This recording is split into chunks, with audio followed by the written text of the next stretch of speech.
Welcome to Cartoonist Kayfabe. My name is Jim Rugg. I'm Ed Pisgor. Another time travel episode, Ed, back to 1963. But first, where can people find your work? Patreon.com/Ed Pisgor is where I'm serialized in Red Room, my current comics project. What you see right here are a couple logo treatments. None of these have made the cut, by the way, but it's going to see print later this year. Couple months from now, more news on that later. Maybe we'll see this again in the artist edition. Yeah. For the early adopters, though, if you hit the Patreon, there are 2 strips up there right now, 2 complete stories.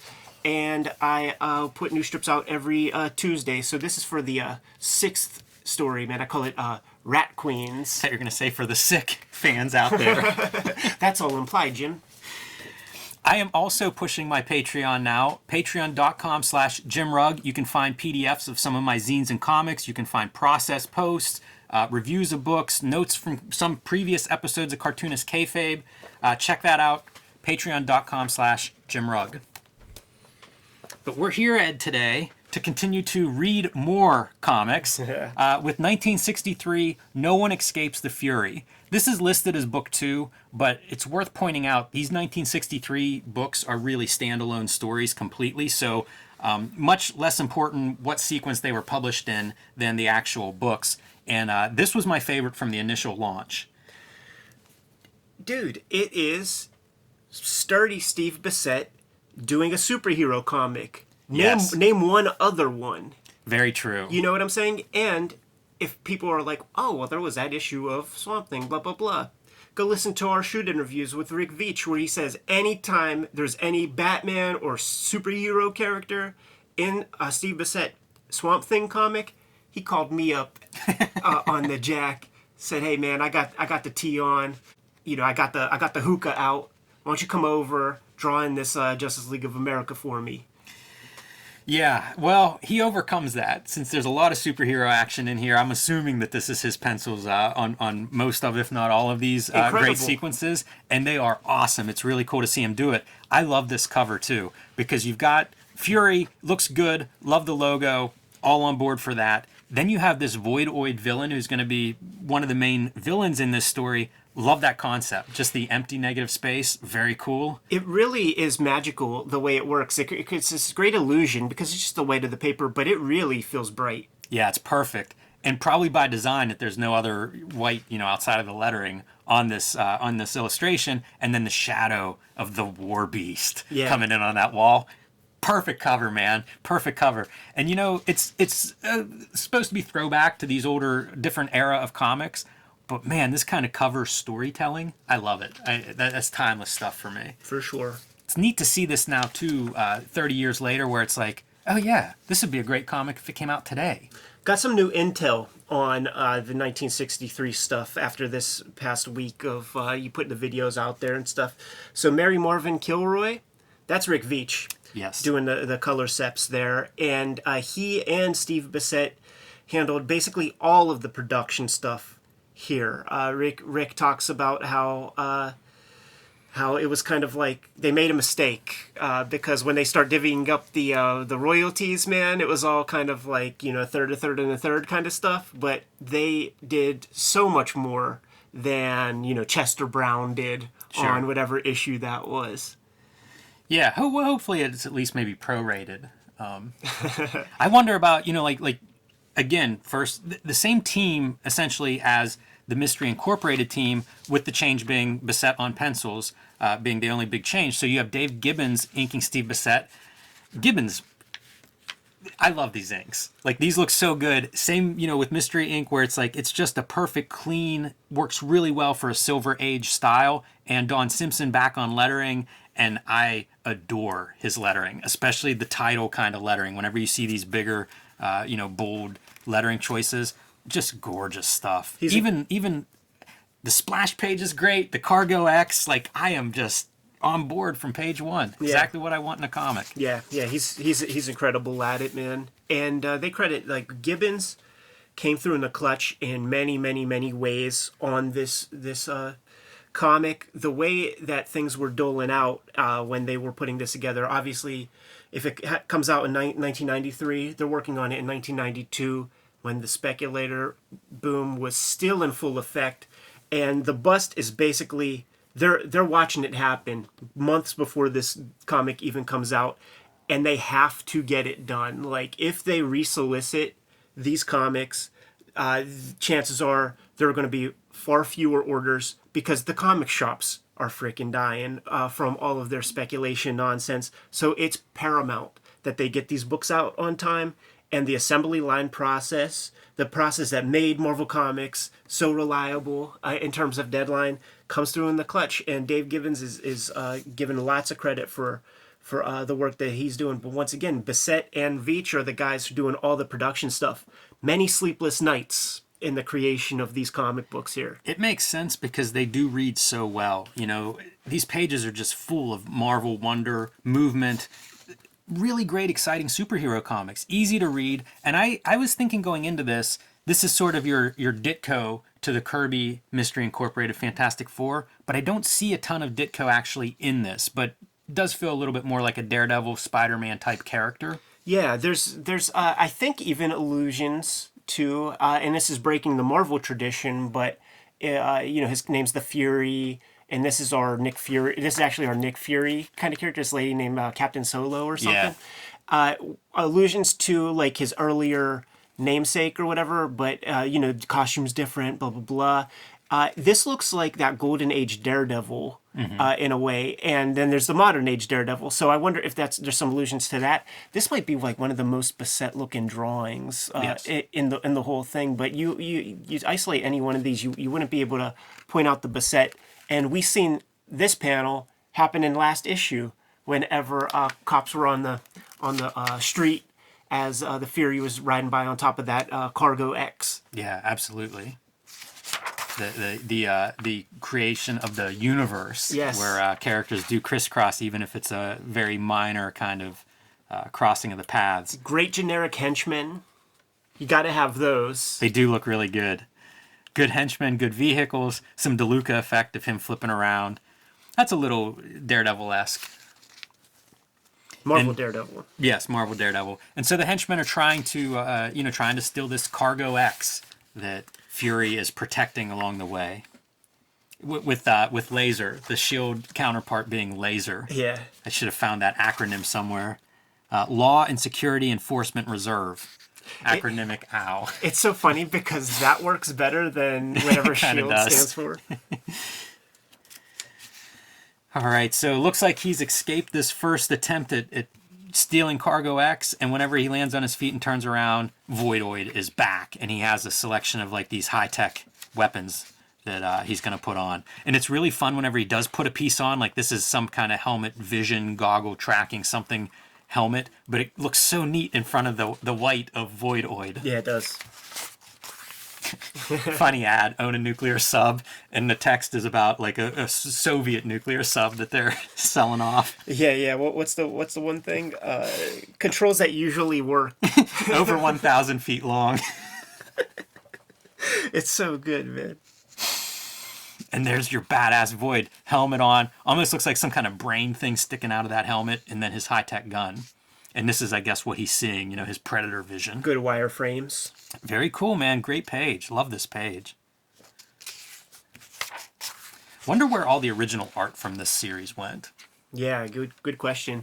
This also looks like a Steve Bissette drawing. Like, there's so few, like, definite, like, Steve Bissette marks. But this guy, he would have been drinking radioactive beer with Nuke Face. He looks like one of those dudes. Yeah, for sure. I love it with the breaths coming out, to try to make it look cold. And I think that's what you get from a guy like Bissette, a really thoughtful storyteller where, it's not enough that it's a block of ice or we tell you in a caption that it's cold. Like, how do you draw that? And it just, you see it everywhere. Little bits of steam coming off of all these parts and pieces as they're trying to thaw this thing out. Lest we forget, Steve Bissette comic. Indeed. Better get a dinosaur in there. Hey, Steve, what do you want in your superhero comic? I have this War Beast design. Oi, Steve. Love this kind of thing of like the giant eye opening. Very cinematic too, something else that I think of with when I think of Steve Bissette. But you're right, this is such a great panel and perfect for him. Or at least my impression of him. Shades of Tyrant to come. Yeah. So Fury's involved in this battle. We're cutting back and forth between Cargo X and what's coming out of Cargo X, which we know to be War Beast, and then dealing with Voidoid and his high-tech weapons, and where did those come from? Pretty funny. He has a device that projects out multiple versions of him. This is a funhouse mirror kind of thing. Do you know which one's real? And you're punching through the wrong ones. Yeah, man, it's some Bruce Lee Enter the Dragon gimmicks at the end there. And here we go. Another shadow of the War Beast. Damn. That's a pretty good payoff splash page, right? And a left-hand splash. So if you're flipping through this, you typically see the right-hand pages. You don't give away that big money shot. Yeah, it's good, man. And once again, Don Simpson's so great at capturing the Artie Simek kind of lettering style and stuff with his titles and shit. But this is very Don Simpson lettering with the kind of like broad kind of middle piece to the letters, but then it kind of trails off at the edges. Like, that's very Don Simpson. It's very pop art too, especially in the context of like the magentas and yellows and the blue of the War Beast. It just is so bright. Yeah. And I'm impressed with Bissette's ability to do this Silver Age style where it's like a little bit of indication of building sells us on a city. It's the right amount of detail for all of this. Yeah, once again, there's Dave Gibbons' hand in there a lot, and I'm curious what kind of choices he was making in the process. Like I've seen a lot of Bissette, well, not a lot. I've seen Bissette pencils before, pretty loose, up for interpretation. He's worked with some of the greatest inkers in the business, so I don't know how tight he ever got. Yeah, it's hard to tell. It would be fun to see all of those, like any of the stages of development for this, because I think if you don't look closely at this work, you can dismiss it. It's an homage. It's satire. It's a throwback style. These are good nuts and bolts storytelling, well drawn. This is a nice comic. It's a very restrained Steve Bissette too. It is. We've done a shoot interview with him where he talks about abhorring the square, abhorring the rectangle, and you have to, like, he's never made a comic like this that was rigid on the grid. He's always, from his student days at the Kubert School, he always played with page format, and now he has to abide by Kirby Ditko panel borders and panel structures. Maybe this made him hate the grid even more. Yeah, it's possible. It's not like he went back to the grid after this. It's not easy composing inside of a square. It's a very hard design problem. Yeah. Yeah, and it's fun as you go through. Like, I was just admiring the composition in this panel and how strong it is with War Beast above him. No tangent lines. The two figures are separate. Really great stuff. And at this point, Fury's darkest moment, Commander Solo shows back up with her own high-tech guns. Just in the nick of time. And this is that Silver Age touch. This is something you'd see in Spider-Man.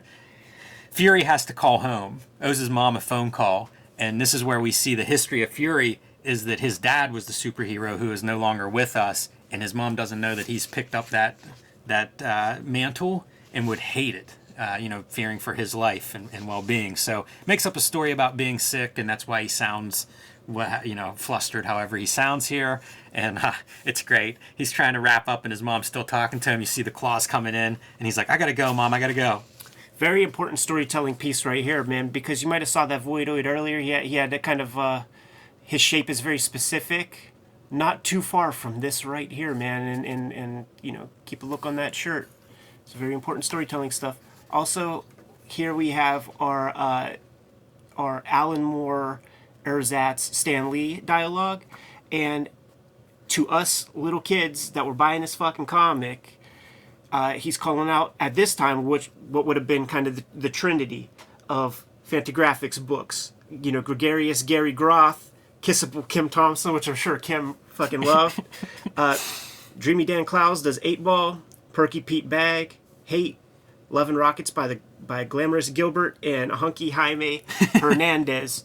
One of the big inspirations for all of this design fodder and the back cover treatment and the entire package was Acme Novelty Library was just brand new when they started putting pencil to paper to make this happen, and it was a huge inspiration for the whole conception of the package that was 1963. But there was maybe one or two issues of that out at this point, so it didn't get the treatment there. But in Wizard, years later, months later, the Trinity would be Hate, 8-Ball, Acme Novelty were 3 comics that artists would always bring up when Wizard asked them, what do you read? And what do you read? And so it's like you hear that, you see that enough times, I better go get those comics, And this might have been the first time I saw that stuff called out. I knew Love and Rockets, but that might be the first time I saw Hate and 8-Ball called out. It is so interesting to think of how we learn about those comics, and track them down, because I can remember getting them and they're just alien. They were so different than what I was used to. And this is how, you just get a little bit of name recognition. And at some point, it's like you dip your toe in and grab one of those things. I told those guys that story, like I discovered your comics because of Wizard Magazine, man. and it's like they can't believe it. That's funny. All right, back to the action. Fury hangs up with his mom just in time for Warbeast to destroy the phone booth. Gotta create the universe. Look at that old Fury costume. Yeah, flashback to his father's, the death of his father. Dark stuff. It's funny, he has a moment in the middle of battle that he can reflect on this. I mean, he's having whole phone conversations with mom, man, like in between battle. That's good Spider-Man type energy. Yes. Yeah, that's probably the most Spider-Man-esque moment in the story. And then Fury getting hold of some of those weapons that Voidoid had, and going to try to use those against Warbeast. I do love the primary color palette. Absolutely, man. 100% cyan on Warbeast. Once again, shouts to Roaring Rick Veitch for the color choices here. Yeah, it's almost psychedelic next to the magenta. So it's just pops off the pages. Really hot. Oh. What's happening here, Ed? You alluded to some storytelling going on here. Voidoid, what's going on? He's going to switch off the Voidoid suit? Become somebody no one would look twice at. Somebody closer to the Fury than he could ever dream. Subplots in this one issue. Got to, man. Part of a bigger series. We got those kids coming back. This is the right language, because that's what I loved in my early comics reading, was just that knowing that there's more out there. There's a universe out there. Give me those stories. Let me track down a back issue. Throws his Fury disc at some key points and knocks Warbeast off balance and into the water. Into the drink. And apparently that's enough. Look at that amazing Titanic right there, man. Just like, 10 little slash marks. Total with the brush. Cartoon shorthand. Love the shadow on the water. We often point out water, how different artists approach these things. Man, if you're not into the art side of comics, you must listen to some of our detail, some of the stuff that we note. They do. You go read the comments. Who cares about that shitty water? And now he's got to go, man. He's got to get home. Gets home just in the nick of time. Doesn't even get his whole costume off, but set up that fake sick bit earlier. Perfect. Works on his mom here. This all looks like Ditko swipes, man. Like, this is like the most Ditko energy, like that Aunt May right there type character. Like, that's a Ditko face. Even the profile, totally works. the total side profile, and the forlorn look on his face. Even the thumb kind of reminds me of Ditko. Yeah, the hand. Yeah, you're right. Another Moondogs ad. We pointed this out. Moondogs being one of the big retailers at the time, kind of a spot on. In the future, you can get your comics here. I wish comics had those kinds of ads. Check that out. Look at the 1960s ads. Fabulous Fury fan page. Fabulous Fury fan page. Amazing. Love it. Love that it's like motion. There's motion in that logo design, and his character, the figure, just continues on that motion. Yeah. Brilliant. And more of these fake letters, more of that making the package, making all these details. Really cool stuff. They were in such a crunch time when they were putting these together and needed to hit those marks that Rick Veitch would get a phone call from Alan Moore, and Alan Moore would kind of breathlessly read all the Stan Lee hyperbole and almost transcribe it over the phone because they could not wait for an envelope to come across the pond to then transcribe it and get it into this state so that they could print it. I think this kind of stuff really benefits from having a team because you can build on each other. There's brainstorms and fragments of good ideas that aren't fully formed. And if you have a team of creative people and competent people, they can add to those pieces. One of the plugs that's in here, they're plugging a couple of Bissette's works. So Taboo is listed in here, which imagine if I'd have got hold of Taboo in 1993, I don't know, man, I might have gone blind. But Comic Book Rebels, the book of interviews, is also in here, and I think that's noteworthy. We talked about it in the Wizard episode where we saw it listed. That's a book that I haven't seen or read, right? But interviews at the time with a lot of the, I don't know, influential creators of the day who were really doing some different stuff and pushing in some different directions. So good to see those plugs. Sky Solo, Commander Solo, the lady from Laser, from Melinda Gebbie, Gebbienko, who would go on to do Lost Girls, would probably be one of her big claims to fame. I think he might have even been collaborating with her on that at this exact point. Yeah, I think it was being serialized in Taboo at the time, plugged on the previous page. But I love that pinup. I think it's really cool, and it's fun, the Stranko reference, obviously. Yeah, captures that energy, but also has like the Trina Robbins old school like Wonder Woman cartoonist type vibe to that face. Yeah, all good, man. All good on that pinup. This is very Marvel-esque in terms of pinups, filling in page counts.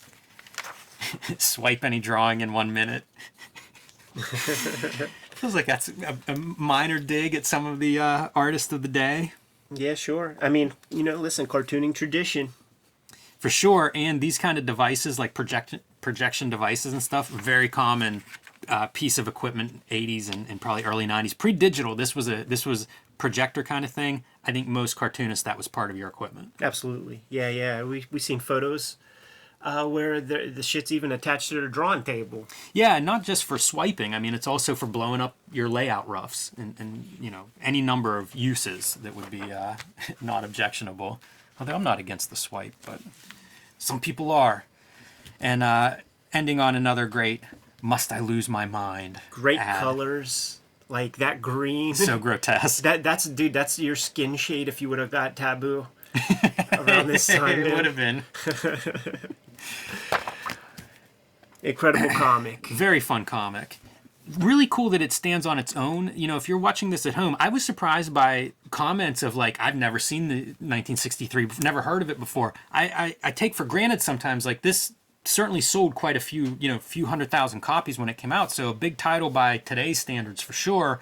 But you can find these and they stand on their own. So if you come across a copy of 1963, any of the issues, grab it. They're really awesome reads. Yeah, absolutely. Kayfabers, like, follow, subscribe to the YouTube channel, hit the bell. We'll notify you when new vids are available. What you got in shops? In shops, Plain Jane's, Street Angel, Octobriana. But more importantly, follow me on my Patreon, patreon.com/JimRugg. Patreon.com/EdPiscores, where I'm serialized in Red Room. 2 strips are up there right now. New strips every Tuesday. And $3 will get you the whole kit and caboodle. You can subscribe to the Cartoonist Kayfabe e-newsletter at the links below this video to keep up with everything we have going on. You can find Cartoonist Kayfabe t-shirts and merchandise at the links below this video. Jimmy, give him one more set of marching orders. We'll be on our way. Read more comics.